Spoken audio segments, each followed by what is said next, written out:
نحمدہ و نصلی علی رسول الکریم اما بعد فاعوذ باللہ من الشیطان الرجیم بسم اللہ الرحمن الرحیم۔ اب جو ہے ہم نبی پاک صلی اللہ علیہ وسلم کی ولادت کے بارے میں پڑھتے ہیں اور ماہ نبوت طلوع ہونا۔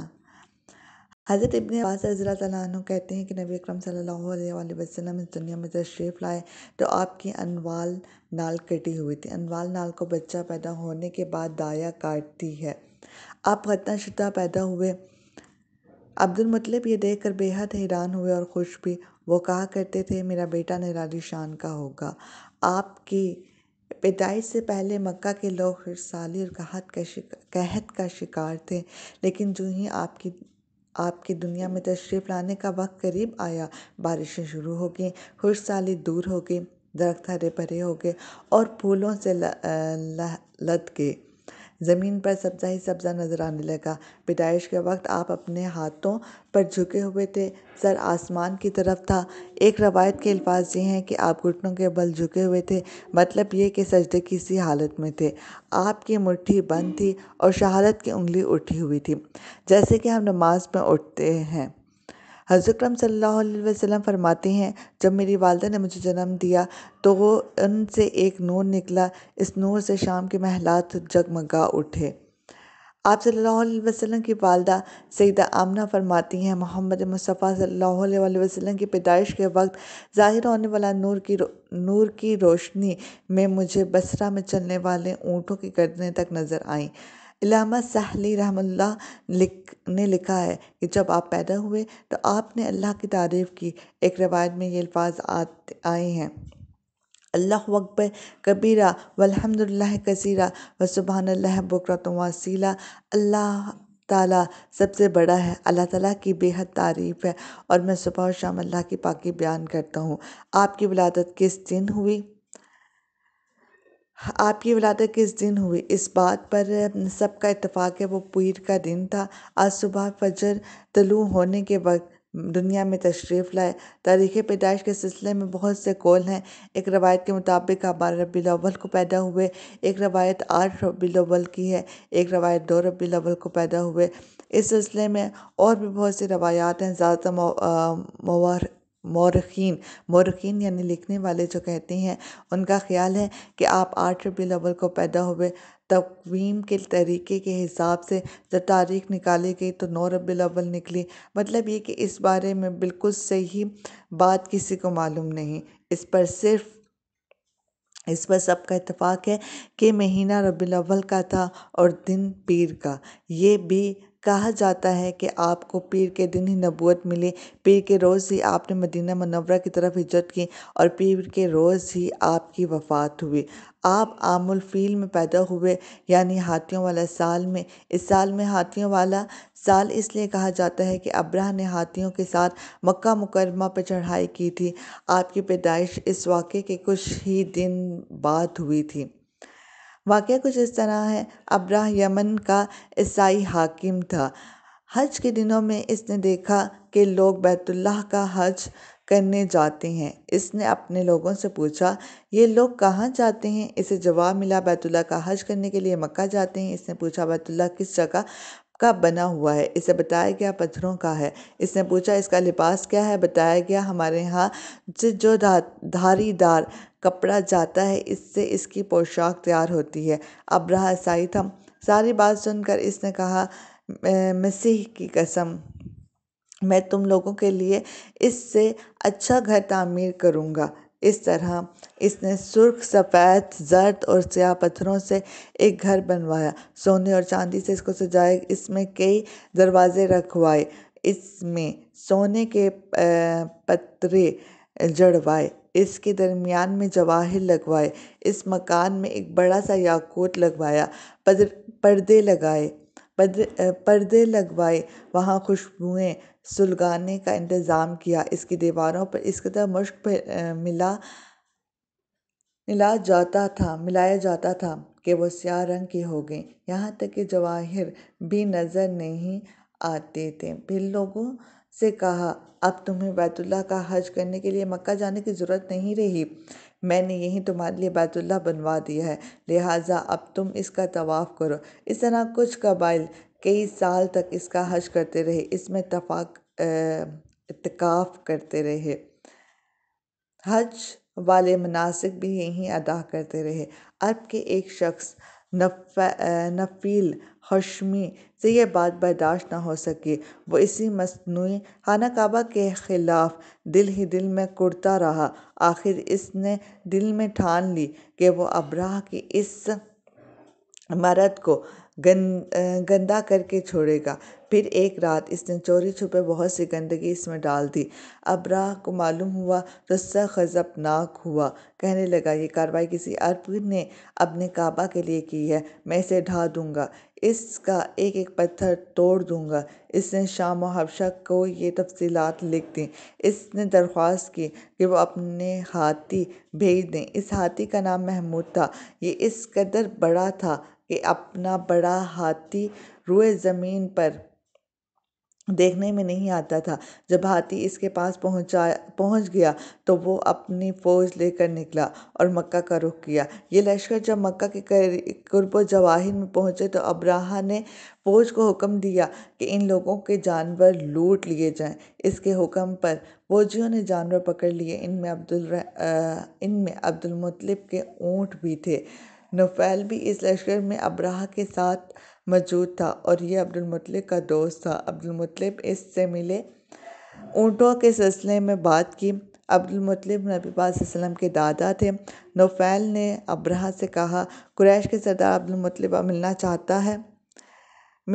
یہ شخص تمہارے عرب کا سردار ہے، شرف اور بزرگی اس سے حاصل ہے، لوگوں میں اس کا بہت بڑا اثر ہے، لوگوں کو اچھے اچھے گھوڑے دیتا ہے، انہیں عنایات دیتا ہے، کھانا کھلاتا ہے۔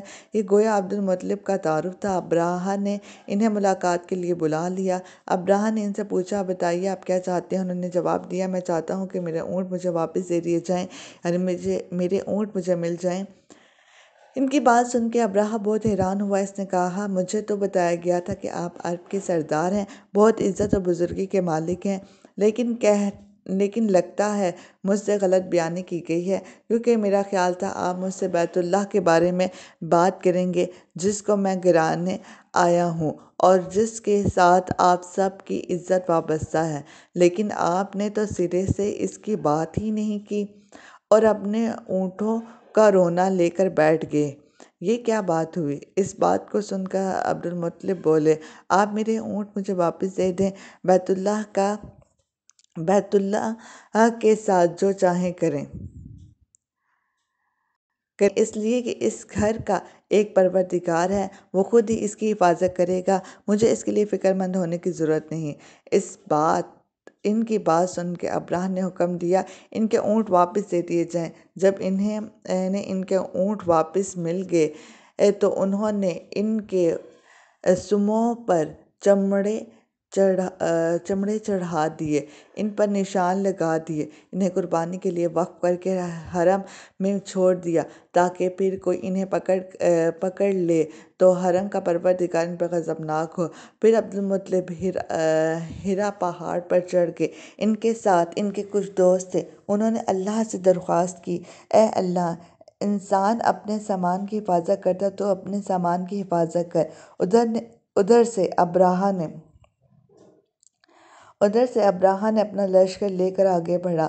وہ خود ہاتھیوں پر سوار لشکر کے درمیان میں موجود تھا۔ ایسے میں اس کے ہاتھی نے آگے بڑھنے سے انکار کر دیا۔ وہ زمین پر بیٹھ گیا۔ ہاتھی بانوں نے اسے اٹھانے کی کوشش کی لیکن وہ نہ اٹھا۔ انہوں نے اس کے سر پر ضربیں لگائیں، اس کو جو ہے چبوئے، یعنی مطلب اس کو چیزیں بھی چبوئیں مگر وہ نہ اٹھا۔ کچھ سوچ کر انہوں نے اس کا رخ یمن کی طرف کیا تو وہ فوراً اس طرف چلنے لگا۔ اس کا رخ پھر مکہ کی طرف کیا گیا تو پھر رک گیا۔ ہاتھی بانوں نے یہ تجربہ بار بار کیا۔ آخر ابرہہ نے حکم دیا، ہاتھی کو شراب پلائی جائے تاکہ نشے میں اسے کچھ ہوش نہ رہ جائے اور ہم اسے مکہ کی طرف آگے بڑھا سکیں۔ چنانچہ اسے شراب پلائی گئی لیکن اس پر اس کا بھی اثر نہ ہوا۔ ابرہہ کے ہاتھی کو اٹھانے کے مسلسل کوشش جاری تھی کہ اچانک سمندر کی طرف سے ان کی طرف اللہ تعالیٰ نے ابابیلوں کو بھیج دیا، وہ ٹڈیوں کے جھنڈ کی طرح۔ دوسری طرف عبدالمطلب مکہ میں داخل ہوئے، حرم میں پہنچے اور کعبہ کے دروازے کی زنجیر پکڑ کے ابرہہ اور اس کے لشکر کے خلاف فتح کی دعا مانگی۔ ان کی دعا کے یہ الفاظ یہ تھے: اے اللہ، یہ بندہ اپنے قافلے اور اپنی جماعت کی حفاظت کر رہا ہے، تو اپنے گھر یعنی بیت اللہ کی حفاظت فرما۔ ابرہہ کا لشکر فتح نہ حاصل کر سکے، ان کی طاقت تیری طاقت کے آگے کچھ بھی نہیں۔ آج صلیب کامیاب نہ ہو۔ صلیب کے الفاظ اس لیے بولا کہ ابرہہ عیسائی تھا اور صلیب کو عیسائی اپنے نشان کے طور پر استعمال کرکے چلتے ہیں۔ اب انہوں نے اپنی قوم کو ساتھ لیا اور ہیرا پہاڑ پہ چڑھ گئے، کیونکہ ان کا خیال تھا وہ ابرہہ کا مقابلہ نہیں کر سکیں گے۔ پھر اللہ تعالیٰ نے پرندوں کے جھنڈ بھیج دیے۔ یہ پرندے چڑیوں سے قدرے بڑے تھے، ان میں سے ہر پرندے کی چونچ میں پتھر کے 3 ٹکڑے تھے۔ یہ پتھر پرندوں نے ابرہہ کے لشکر پر گرانے شروع کیے۔ جو ہی یہ پتھر ان پر گرے، ان کے ٹکڑے ٹکڑے ہو گئے، بالکل اسی طرح جیسے آج کسی جگہ اوپر سے بم گرایا جائے تو جسموں کے ٹکڑے اڑ جاتے ہیں۔ ابرہہ کا ہاتھی محمود البتہ ان کنکریوں سے محفوظ رہا، باقی سب ہاتھی تہس نہس ہو گئے۔ یہ ہاتھی 13 عدد تھے، یعنی 13 کی تعداد میں تھے، سب کے سب کھائے ہوئے نحوست کی مانند ہو گئے، جیسے کہ سورہ فیل میں آتا ہے۔ ابرہہ اور اس کے کچھ ساتھی تباہی کا یہ منظر دیکھ کر بری طرح بھاگے، لیکن پرندوں نے ان کو بھی نہ چھوڑا۔ ابرہہ کے بارے میں طبقات میں لکھا گیا ہے کہ اس کے جسم کا ایک ایک عضو الگ ہو کر گرتا چلا گیا، یعنی وہ بھاگ رہا تھا اور اس کے جسم کا ایک ایک حصہ الگ ہو کر گر رہا تھا۔ دوسری طرف عبدالمطلب اس انتظار میں تھے کب حملہ ہوتا ہے، لیکن حملہ آور جب مکہ میں داخل نہ ہوئے تو وہ حالات معلوم کرنے کے لیے نیچے اترے۔ مکہ سے باہر نکلے تب انہوں نے دیکھا سارا لشکر تباہ ہو چکا ہے، خوب مال غنیمت ان کے ہاتھ لگا، بے شمار سامان ہاتھ آیا، مال میں سونا چاندی بھی بے تحاشا تھے۔ لشکر میں سے کچھ لوگ ایسے بھی تھے جو واپس نہیں بھاگے تھے، یہ مکہ میں رہ گئے تھے۔ ان میں ابرہہ کے ہاتھی کا مہاوت بھی تھا جو محمود کو آگے لانے میں ناکام رہا تھا۔ ہمارے نبی حضرت محمد صلی اللہ علیہ وسلم اس واقعے کے چند دن بعد پیدا ہوئے۔ آپ جس مکان میں پیدا ہوئے وہ صفا پہاڑی کے قریب تھا۔ حضرت کعب احبار رضی اللہ عنہ روایت کرتے ہیں کہ میں نے توریت میں پڑھا تھا کہ رسول اکرم صلی اللہ علیہ وسلم کی پیدائش مکہ میں ہوگی۔ یہ کعب پہلے یہودی تھے، اس لیے توریت پڑھا کرتے تھے۔ دنیا میں آتے ہی حضور اکرم صلی اللہ علیہ وسلم روئے۔ حضرت عبدالرحمن بن عوف رضی اللہ عنہ کی والدہ کہتی ہیں کہ جب حضرت آمنہ کے ہاں ولادت ہوئی تو میں وہاں موجود تھی، آپ صلی اللہ علیہ وسلم میرے ہاتھوں میں آئے۔ یہ غالباً دایا تھیں، ان کا نام شفا تھا۔ فرماتی ہیں جب آپ صلی اللہ علیہ وسلم میرے ہاتھوں میں آئے تو روئے۔ آپ صلی اللہ علیہ وسلم کے دادا عبدالمطلب کو آپ صلی اللہ علیہ وسلم کی ولادت کی اطلاع دی گئی۔ وہ اس وقت خانہ کعبہ کا طواف کر رہے تھے۔ اطلاع ملنے پر گھر آئے، بچے کو گود میں لیا۔ اس وقت آپ کی والدہ نے ان سے کہا، یہ بچہ عجیب ہے، سجدے کی حالت میں پیدا ہوا، یعنی پیدا ہوتے ہی اس نے پہلے سجدہ کیا، پھر سجدے سے اٹھ کر انگلی آسمان کی طرف اٹھائی۔ عبدالمطلب نے آپ کو دیکھا، اس کے بعد آپ صلی اللہ علیہ وسلم کو کعبہ میں لے آئے۔ آپ صلی اللہ علیہ وسلم کو گود میں لیے رہے اور طواف کرتے رہے، پھر واپس لا کے حضرت آمنہ رضی اللہ عنہ کو دیا۔ آپ کو عرب کے دستور کے مطابق ایک برتن سے ڈھانپا گیا، لیکن وہ برتن ٹوٹ کر آپ کے اوپر سے ہٹ گیا۔ اس وقت آپ اپنا انگوٹھا چوستے نظر آئے۔ اس موقع پر شیطان بری طرح چیخا۔ تفسیر ابن مخلد میں ہے کہ شیطان صرف 4 مرتبہ چیخا۔ پہلی مرتبہ اس وقت جب اللہ تعالیٰ نے اسے ملعون ٹھہرایا، دوسری بار اس وقت جب اسے زمین پر اتارا گیا، تیسری بار اس وقت چیخا جب حضرت محمد صلی اللہ علیہ وآلہ وسلم کی پیدائش ہوئی، اور چوتھی مرتبہ اس وقت جب حضرت محمد صلی اللہ علیہ وآلہ وسلم پر سورہ فاتحہ نازل ہوئی۔ اس موقع پر حضرت حسان بن ثابت رضی اللہ عنہ کہتے ہیں، میں 8 سال کا تھا، جو کچھ دیکھتا اور سنتا تھا اس کو سمجھتا تھا۔ ایک صبح میں نے یثرب یعنی مدینہ منورہ میں ایک یہودی کو دیکھا، وہ ایک اونچے ٹیلے پر چڑھ کر چلا رہا تھا۔ لوگ اس یہودی کے گرد جمع ہو گئے اور بولے، کیا بات ہے، کیوں چیخ رہے ہو؟ یہودی نے جواب دیا، احمد کا ستارہ طلوع ہو گیا ہے اور وہ آج رات پیدا ہو گئے ہیں۔ حضرت حسان بن ثابت رضی اللہ تعالیٰ عنہ بعد میں 60 سال کی عمر میں مسلمان ہوئے تھے۔ 120 سال کی عمر میں انہوں نے وفات پائی، گویا ایمان کی حالت میں 60 سال زندہ رہے۔ آپ اچھے شاعر تھے۔ نبی پاک صلی اللہ علیہ وسلم کی اپنے اشعار میں تعریف کیا کرتے تھے اور دشمنوں کی برائی اشعار میں بیان کرتے تھے۔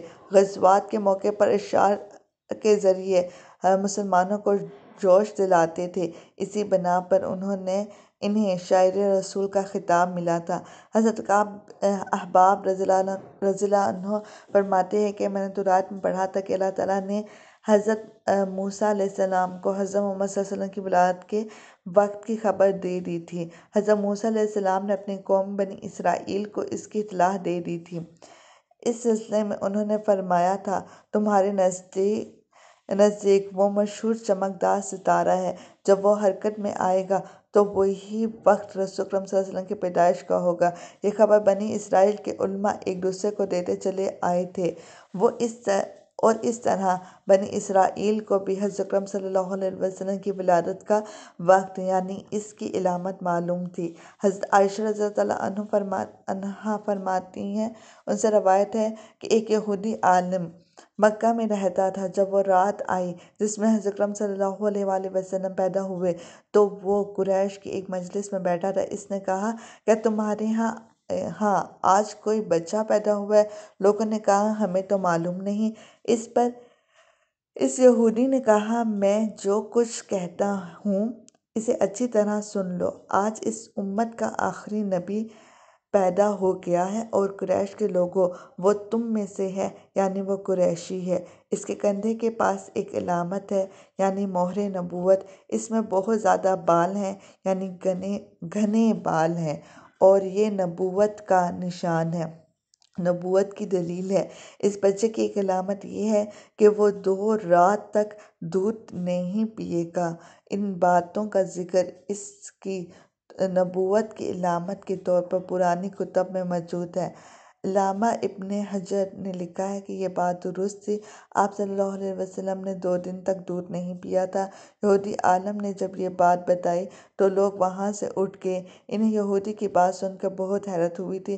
جب وہ لوگ اپنے گھروں میں پہنچے تو ان میں سے ہر ایک نے اس کی بات اپنے گھر کے افراد کو بتائی۔